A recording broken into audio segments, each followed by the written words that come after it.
You're listening to the Converging Paths podcast, brought to you by Asia House and the Barakat Trust, with the support of the Al-Tajir Trust and the Aga Khan Trust for Culture. Hello, this is your host, Juan de Lara, Cultural Manager at Asia House. Welcome back to another of our episodes of the Converging Paths series.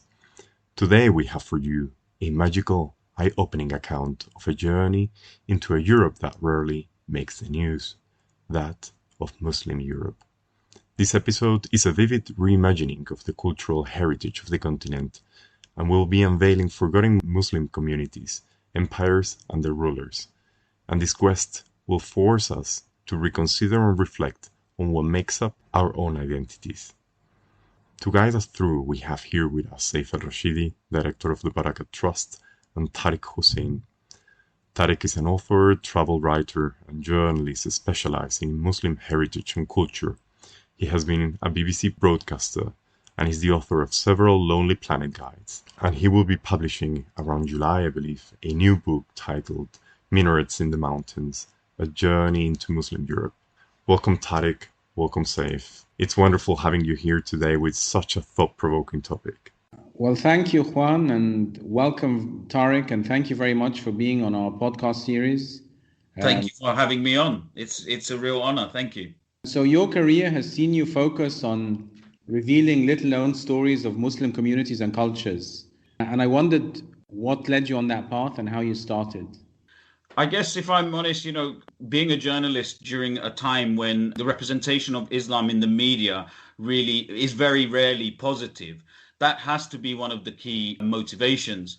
I decided that if through my travel writing, I'm able to reveal more of the beauty of Islamic heritage, but also the ways in which Muslim heritage in places we least expect it has manifested itself, I felt like it would help to normalize the idea of, a Muslim cultural heritage in places like Europe, where we often hear the narrative suggesting that Islam is not indigenous to this place. It doesn't have a space here. It's new, it's alien. And I guess if I'm very, very honest, that was one of the key motivations for me to try and redress that, because I knew it was a falsehood.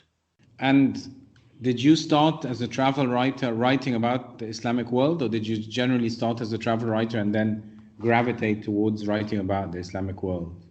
Yeah, I started really as a travel writer in that respect, but I started as a journalist long before that in news journalism many, many moons ago. In fact, I was a young journalist when 9/11 happened. And so there is no denying that had a massive impact on my psyche and my thinking. When I made the switch to travel journalism, I wanted to Firstly, I wanted to make sure that my travel writing was something that brought to the table a Muslim voice. Okay, because I felt like that was missing in mainstream travel. So that was really important for me, the perspective of a Muslim voice, because most of the travel writers are clearly, the conventional travel writers in the English-speaking world tend to be white, middle-class men, middle-aged men. And I wanted to kind of bring a different voice. But then when I looked at what my passions are, when I looked at what my specialisms are, and of course my education and my interests, then Muslim heritage became the niche that I wanted to focus on. And again, going back to my earlier response, it was also because I felt a lot of this was underrepresented. But there's no denying, and you can see this in my writing and the other stuff I do, I get very excited about Muslim heritage, as I do about most cultural heritage and most religious heritage. But, I felt like the Muslim heritage was badly underrepresented, and I felt like travel writing was a great vehicle to bring it to the fore. And was it hard initially to find people interested in what you were planning to write about?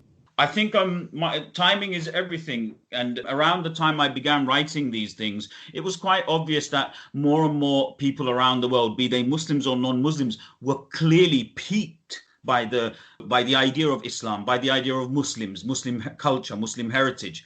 And so when I was writing about it, whether they came to it for the right reasons or not, there was a definite hunger for it. Obviously, Muslims were fascinated because it was teaching them something new about their own heritage. Non-Muslims were often fascinated because I was talking about Muslim heritage in places that they really did not expect, whether that was the UK, whether that was the US, whether it was, far off places like the Baltic that they just did not imagine Islam to be manifest in. But to answer your question, yes, I do think there is a genuine interest because it was clearly something that was lacking.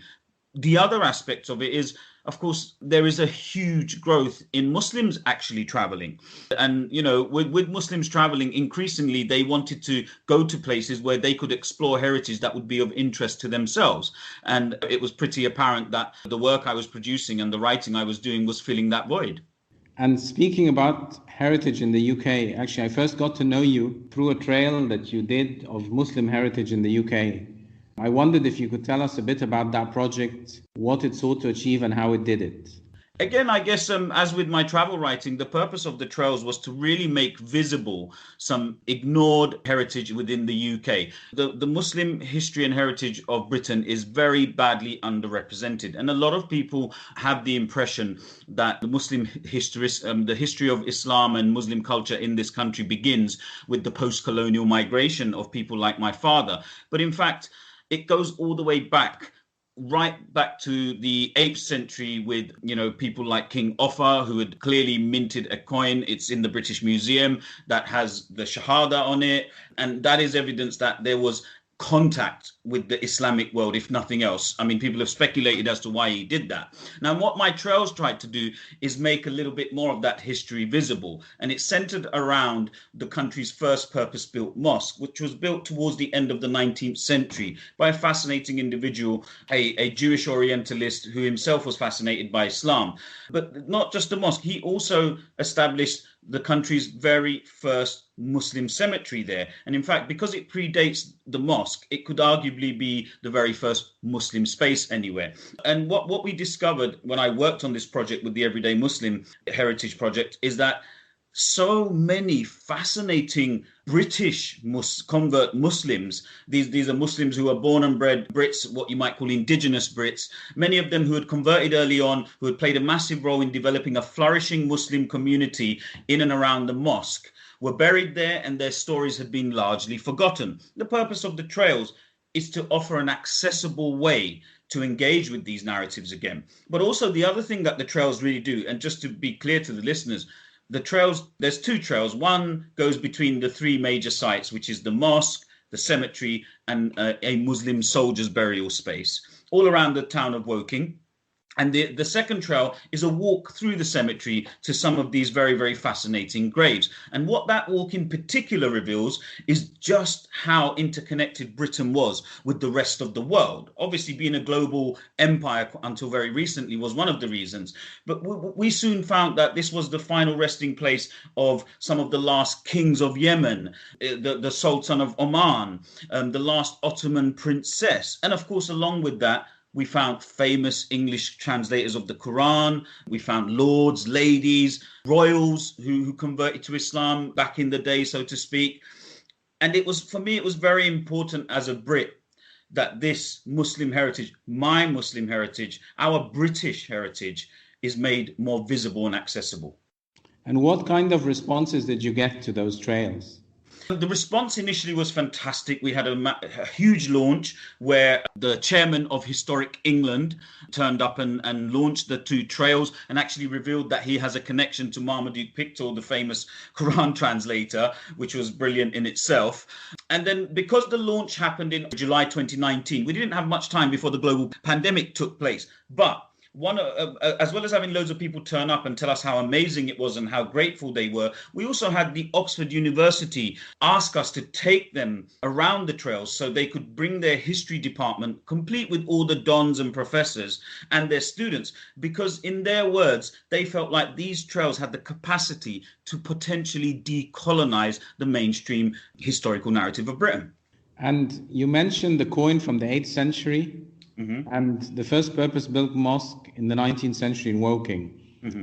Was there anything that survived between the two? Yes, of course. There were many things. And I will just give you some nuggets, Seif, examples of engagement with the Ottomans during the time of Elizabeth I. We know that there are many, many plays that were put on in London, for example, that were about the Prophet Muhammad. We know that there was trade going on with the Muslim empires in Spain, and there was trade going on with the Muslim empires in the Ottomans as well. There are lots and lots of snippets, and there are also examples of place names as well. So recently there was an academic on social media who spoke about the fact that there's a place near Lincolnshire called Mahomet's Mound, which of course you and I both know is the Orientalist or the archaic way of saying Muhammad's Mound. The academic also revealed that according to her research, there was clearly several people called Muhammad during the medieval period. So there was lots going on in between. But yes, there's no denying that a lot of the history before that, between Offa's coin and the trails, still needs a lot of work and a lot of research. And there is so much there that needs to be explored. And it is very ill explored, in my opinion. And moving on from British Muslim trails, you've recently embarked on an exploration of Europe's Muslim heritage at large, and I wondered how that came about. It's all wrapped up in the same broad narrative, and I guess I should tell you a little personal story. You know, around the time when 7/7 took place in the UK, I decided that I was going to migrate to Saudi Arabia, because I wanted to go and teach English there. But one of the obvious reasons was that I didn't feel very much at home here anymore. I felt like in the wake of what was happening, I was beginning to feel less and less like I belonged here and less like I was welcomed here.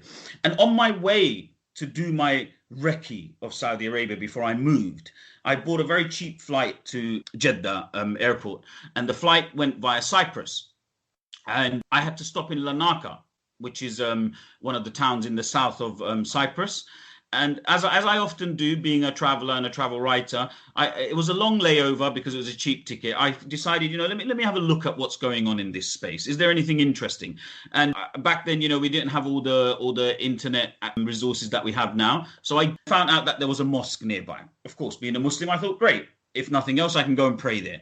It was called the Haile Sultan Teki Mosque. And when I got there, with my wife and my young baby, we went off and we had a little exploration. And lo and behold, I found out that the mosque claims to be on the site of the tomb of one of the Prophet Muhammad's aunts, maternal aunts. So this is the first generation of Muslims, and one of them is allegedly buried in Europe. Now, as somebody who was feeling like I didn't belong in Britain, I didn't belong in Europe, this came as a shock to me. And I realized at that moment in time that there was a whole side of European history and heritage that I had no idea about. But at the time, of course, I was on my way to Saudi Arabia. I was leaving it all behind. But when I got to Saudi Arabia and I lived there for just over a year teaching English, that seed that had been planted began to grow. And during my time in Saudi Arabia, I started to read up about Andalusia. And when I mean Andalusia, I mean, of course, the heritage, Al-Andalus. And it really took off from there. And I realized that nobody was telling me these stories. And as a Muslim of Europe, I felt like nobody was telling me my stories. So I decided I was going to tell them, Seif. I think that's the best thing, is when you find the gap to decide, well, let me do it myself. It's not always easy, though, Seif. I was a married man with children holding down a full-time teaching job, and trying to convince the people that had the money, whether it was Muslims or non-Muslims, to give me this money to go and do this kind of work was nigh on impossible. And one of the reasons was because nobody was doing it. It wasn't happening. There was nobody writing about this stuff, so the assumption was nobody was interested in it. It's the nature of media. I'm a media teacher by profession. The nature of media is it won't take too many risks. They stick to kind of existing formulas, or at least that was the case until, of course, the internet came along and social media came along and just kind of blew all that out of the water. Now maybe they're more willing to take the risk, but still, I was a brown guy. I was a Muslim guy who wanted to do travel. There weren't any of those. Nobody was that interested. So it took a long time. The story I gave you was when my daughter was a toddler. She's now about to go to university. So that's how long it's taken. So it's been a long journey. It's certainly been a long journey. And during that long journey, most of it was just me traveling. I didn't start writing straight away. I had to also appreciate that my own understanding of Islam, my own understanding of Muslim heritage, my own understanding of Muslim culture was still very limited. So, in fact, early on, it was just me immersing myself in these stories, learning about this heritage, going to places, but not necessarily writing about it because I didn't feel like I had the capacity. So this book, which studies European Muslims, in part was inspired by a 17th century Turkish travel writer, Evliya Çelebi. And I wondered if you could tell us a bit about him and the ways in which he inspired you. Well, Evliya Çelebi is amongst a number of Muslim travelers that I came upon when I began to really get interested into travel writing. You've obviously got the very famous Ibn Battuta, then you've also got Ibn Jubair, Ibn Fadlan, and all of these guys I knew almost nothing about. And the more I learned about their stories, the more fascinated I became in the world that they had visited. And being a bit of a history Greek, I love the idea of seeing a world that had now disappeared, and what Evliya Çelebi does, he does that for me, for my Europe, because you see, Evliya Çelebi was one of those famous travelers that actually covered vast areas of what was then Ottoman Europe and what, of course, I call Muslim Europe, because, of course, Ottoman lands tended to be Muslim lands. And he was this, the word Evliya, by the way, is, of course, it comes from the Arabic awliya. And this, of course, means a friends of God. And so Evliya came from this very spiritual background. He was this kind of gentle soul, this fun-loving soul. He was actually, a hafiz. He was very, very well trained, very well versed in the Islamic sciences. But he also came across like this really, fun-loving guy who just wanted to travel and see the world, a bit like me, without all the commitments, because Evliya didn't have a wife and children and everything else. Of course, I have a wife and children, but I took them with me, as you know. And the reason that Evliya was fascinating was primarily because he tells these amazing stories of the places he goes, the tombs he sees, the different dervishes he meets, the different people he works with, the pashas, the sultans, and there's all these wonderful stories that he relates. But for me, it was the idea that I could use him as a window to compare the lands that I was traveling in today to see just how Muslim they remain in comparison. So that was really the main reason that I lent on Evliya Çelebi. And he's not the most easy person to access as only an English speaker, because most of his writing remains in the classical Ottoman Turkish, and I think in Farsi as well. And very little of it has actually been translated into English. So I was leaning very heavily on some little snippets that I was coming across, and that's what I used in the main. And how different or similar is the Europe you discovered in your travels from that Çelebi describes? I would say from a physical perspective, I was quite surprised how much of it was left, because I didn't know so much of it was left, even though a lot of it had been eradicated physically as well. But there was so much of it that, in fact, a lot of it has remained. So I was turning up to many of the tombs that he visited. I was turning up to Sufi lodges that he visited. I was turning up to mosques that he prayed in. So I could literally follow in his footsteps in some places. But in terms of the Muslim communities that he came upon, there are a couple of things that I will quickly highlight that were key differences. Number one is that I was astonished by the way in which Evliya Çelebi would often describe, in a very matter-of-fact way, how Muslims, Jews, and Christians were living in places like Sarajevo, which is probably the one that most listeners will know, and Skopje in Macedonia. This surprised me because before I began this journey and before I wrote this book, I was led to believe that, something like that is quite exceptional, and it only took place maybe in Sarajevo, which was dubbed the Jerusalem of Europe. Yet Evliya Çelebi, as he goes around what I describe as Muslim Europe, this is quite normalized across Albania, Serbia, Bosnia, all of these places. So that's something that is no longer there. And the main reasons that it's no longer there, two reasons, Seif, that your listeners will be very, very conscious of. One, a disgusting and horrible Holocaust took place that annihilated the entire European Jewish community. Right? That's something that obviously denies that. Number two, in this particular region, in the fallout of post-communism, we had some horrific ethnic wars that led to genocides on a par in some places with the Holocaust. And this meant that although the Muslims in the main survived this Holocaust, the tensions that exist between quote unquote the Muslim and the non-Muslim in this region, be they Christians or people of no faith, it's become much more divided, sadly. That's something that comes across loud and clear, although I did see examples of that, classical coexistence for one another that was happening in places, and people still had it in living memory when it was apparent.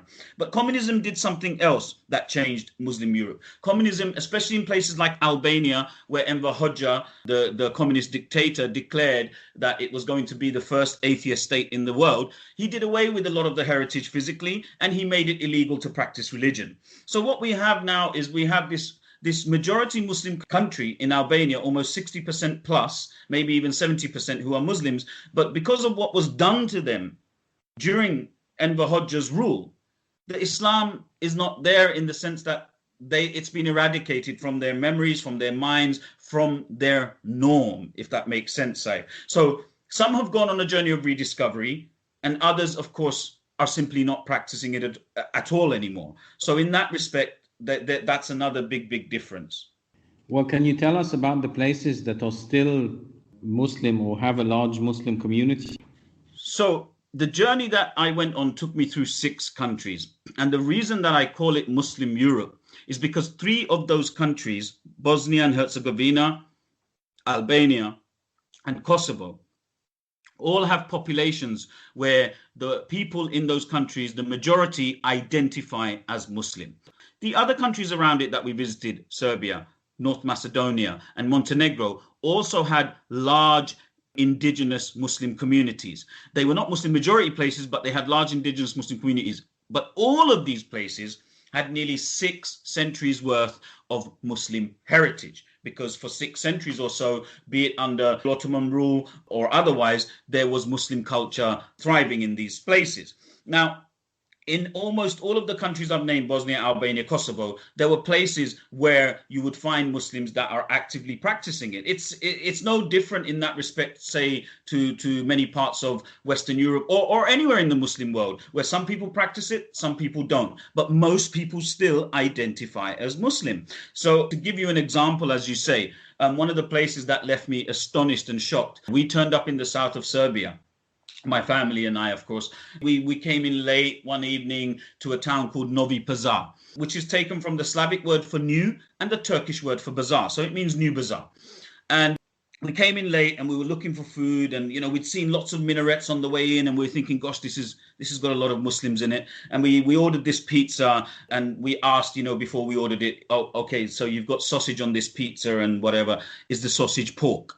And the guy laughed, he laughed in my face, and he said something along the lines of, brother, don't you realize this is a Muslim town? This is the south of Serbia, Seif. Before I left, I was under the impression Serbia, it's an Eastern Orthodox country. And yet here I was in a town in the south of Serbia, southwest of Serbia, which was almost entirely Muslim. And that evening, as we sat eating our pizza in the town square, there was this stage in front of us, and we didn't really know why the stage was set up. We sat there eating our pizza, and suddenly this group of young girls all turned up, took the stage, and began singing in this beautiful voice, like a kind of Muslim choir, these wonderful Islamic songs, which are known possibly by most people as nasheeds. But they also sang these songs which had Slavic words, which are clearly localized Islamic songs. So there you have, in a moment, a picture of the kind of unexpected nature of the places that we went to that were clearly quite Muslim. And if you could choose one place that best embodies the spirit of Muslim Europe as you found it, what would it be?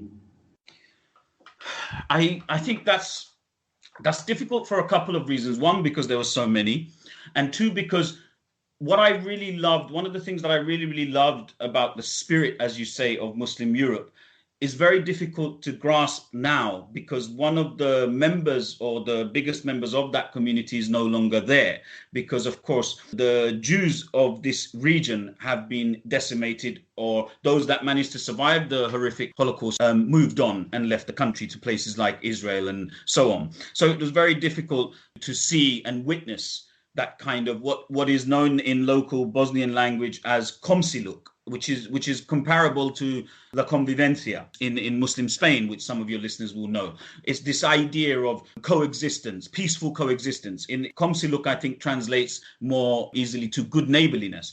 And this was apparent across the region. But of course, most famously, we know about it in Sarajevo. And Sarajevo, of course, has this wonderful square, which is overlooked by a synagogue, overlooked by a church and a mosque. And actually, this is not that uncommon. And so for me, this is the most beautiful thing I discovered about the historic side of Muslim Europe. Because when you think about it, Seif, something that has been clearly overlooked, and I try to bring to the attention of my readers, is combined with Muslim Europe, if you look at the ways that Jews were treated on and off across Europe generally, and then you look at how they were treated in Muslim Europe largely, and then you see when that comes to an end with the Sephardic Jews being kicked out by the Catholic monarchs in the late 15th century, after that they are taken to the Ottoman lands in the Balkans by Bayezid. Sultan Bayezid actually sends boats and brings them over. And so then they survived there for at least until the early 20th century, when, of course, we see the horrors of the Holocaust. So in short, for 12 centuries, some of the safest spaces for Jews in Europe was under different Muslim rulers. And of course, this is not to deny that there weren't the odd Muslim rulers who were extreme and treated them badly or whatever. But from the time of Muslim Spain right to the end of the fall of the Ottomans and of course, the horrific Holocaust, Jews across Europe felt largely safe under European Muslim rule. And that's something me, as a Muslim of Europe, I felt very proud, because that's my heritage.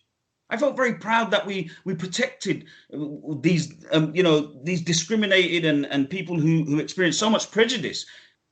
Well, I mean, you did a lot of work on British Muslims, and your more recent project, which culminated in a forthcoming book, Minarets in the Mountains, focuses on Balkan Europe and Muslims there. What do you think the main differences are of the stories of Muslims in Britain and Muslims in the former Ottoman lands? How do they differ as European Muslims? So the key difference really has to do with the fact that the majority of Muslims in Britain today are the result of post-colonial migration or later migrations of some sort, be they refugees or otherwise. So what we have in places like, for example, London, is we have this melting pot of Muslims that have come from all over the Muslim world with their own ideas and their own notions and interpretations and theologies on how Islam should be practiced. And so if you were to walk around a place such as London, and I know London doesn't typify Britain, but it certainly typifies the diversity of Britain. If you were to walk around London, you would come across Muslims who are practicing Islam in the way that you might see it in the Maghreb, the North African lands. You come across Muslims who are practicing it in the way that you see in the Middle East, in places like Saudi Arabia. You come across Muslims who are practicing it in the way of the Southeast Asians and the South Asians in places like Indonesia and Bangladesh and India. Whereas when you go to the former Ottoman lands, you have a much more feel of some kind of uniformity here, like Bosnia, which is a good example to use, or somewhere like Bosnia, which is a former, as you've described, former Ottoman lands, because Bosnia has such a deep history and heritage of Islam. First of all, Islam doesn't feel alien there.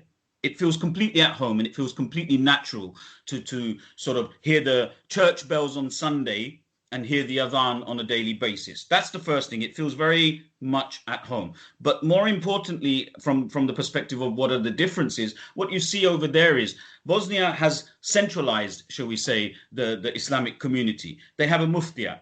They have an education system. They have higher education institutes where they are training imams. And these imams are then sent out to various mosques across the land. And so you have a much more uniform, at least from the outside, it looks like a much more uniform way of how Islam is being practiced, because they already have a historic tradition. And yes, that tradition maybe in spirit and in theology can be traced back to places like Turkey and other Turkic or former Ottoman lands. But it's clear that they already have a tradition that they embrace. Whereas Britain, being a former colonial master, has a lot of the former colonies Muslim colonies coming over. And of course, with them, they bring their distinct, quote unquote, brand of Islam.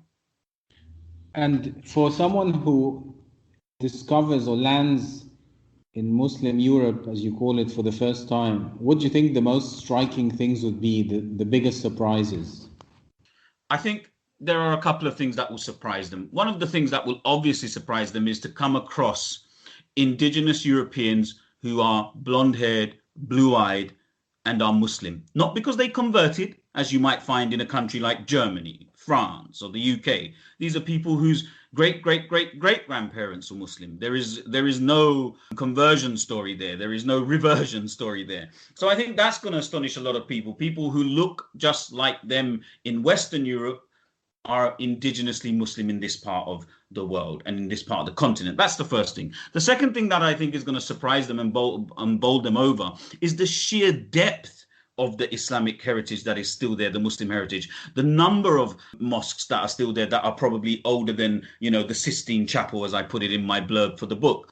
The number of tombs of saints, the number of techies, the number of old madrasas, where institutes of education, the number of hammams, all these wonderful, monuments that are still there, bridges, whatever, but also the people who built them. These were among some of the great Muslims of history, whether it's Sultan Suleiman the Magnificent, whether it's the great Mimar Sinan, whether it's these characters. They built so many things there that have up to this point been overlooked, undervalued, and most people don't even know they're there. And that's what's really, really, going to shock a lot of people, the depth of it.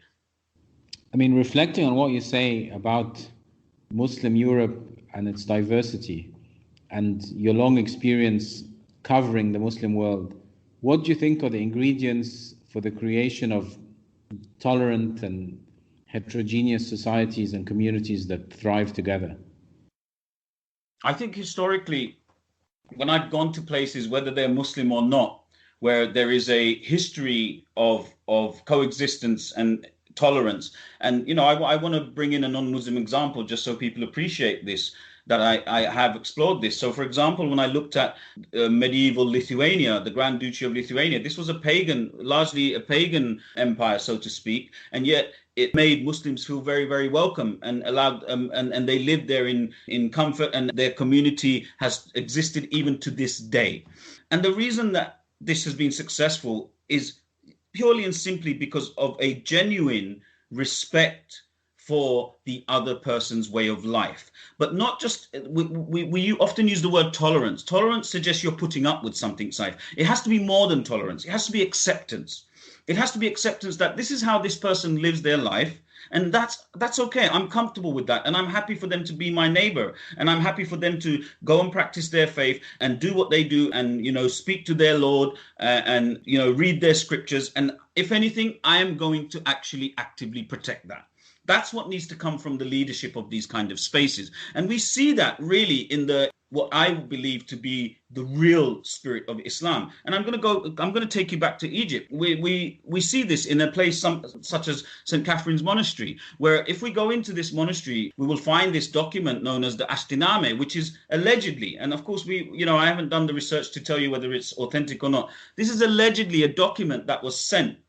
The original one, anyway. This is a later copy by the Ottomans, as far as I'm aware. The original document was sent by the Prophet Muhammad to this monastery, to this Christian sacred space, and it guarantees their safety. In fact, if I remember correctly, and I looked at it a long time ago, the exact wording is, it doesn't just guarantee it, it actively protects it. And if necessary, Muslims are even told to go and fix the roof if it's leaking.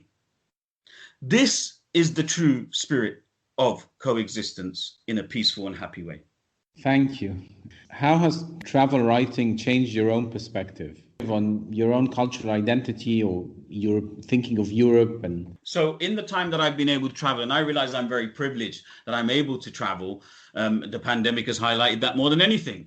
I guess one of the things it's made me realize, because of the exploration I've done into European Muslim heritages, made me feel like I belong here a lot more than I did when I began these journeys, because there are places that I can connect to. There are people that I connect to. When I sit in Sarajevo, when I go to Bosnia, when I go to Kosovo, when I go to Albania, I feel like I belong in these places now, because I know they exist. I never knew they existed before. So I feel like I belong a lot more in these spaces in Europe, but I also feel at home in the world. The more I travel, the more I love humanity, because the more I see it. But also, as a Muslim, there is no denying it also plays a role in increasing my faith, in increasing my faith in humanity, which you could argue is also my faith in God. But it develops, and it has from the beginning, it has developed a huge respect for other people's way of doing things. And the realization and recognition that there are some beautiful, amazing cultures out there that are waiting to be understood and learnt by the rest of us, and that none of it is a threat. We should not be scared of difference. That's the key thing. And that's one of the reasons, Seif, that I always take my family with me when I do these journeys, because I think it's important that when they come away, especially my children, they've realized and they've recognized that there is nothing to fear in other human beings. There's nothing to fear in difference. Difference is beautiful. And they've seen that beauty and they've embraced it. And well, I hope they've embraced it. They've certainly embraced it with me. And that's something that I've really taken from being so privileged to be able to travel around the world. So what advice would you give someone that has never traveled in cultures different from their own? But the reality is, a lot of the reasons why people who have not experienced another culture or another country different to their own, the reason that a lot of those people don't do it, if they have the capacity financially and health-wise, is because of fear. It's a fear of the unknown. And the only way we overcome the fear of the unknown is to first educate ourselves a little bit of those things that we fear. Because as you know, knowledge is power, and knowledge is what dissipates a lot of that fear. So I would say to people, learn about these cultures that you want to go into, but also learn about how to travel safely, how to travel in a way where you can experience a different culture. Not all of us have the capacity to just throw a rucksack on our back and not have a plan and jump on a train and end up where we end up. That's not for everybody. So for those that are worried about traveling, first learn about the practicalities of traveling, and then learn about the very culture that you're about to go into. Look at the history, learn about the food, learn about the narratives that are there. That's what makes a place exciting. That's what makes different cultures exciting. And for us to share your own story, your book, Minarets in the Mountains, is coming out soon. Can you tell us? Yes, we have a launch date now. It will come out on July the 15th, just before the Hajj and just after the Srebrenica Memorial, because we believe both of those are quite relevant and topical to the subject of the book. Well, thank you. I'm sure many of our listeners will relish the thought of sharing the discovery of Muslim Europe through your writing, and also hopefully follow your footsteps as you followed the footsteps of Evliya Shalabi before you. That's a very apt way of putting it. I hope so too, because I think one of the things that your readers will appreciate is it's not that there haven't been books written about this particular region, Seif. The difference is there haven't been books written about this Muslim Europe through the eyes of a Muslim. And that's something that they won't have encountered before. Thank you. You were listening to the Converging Paths podcast.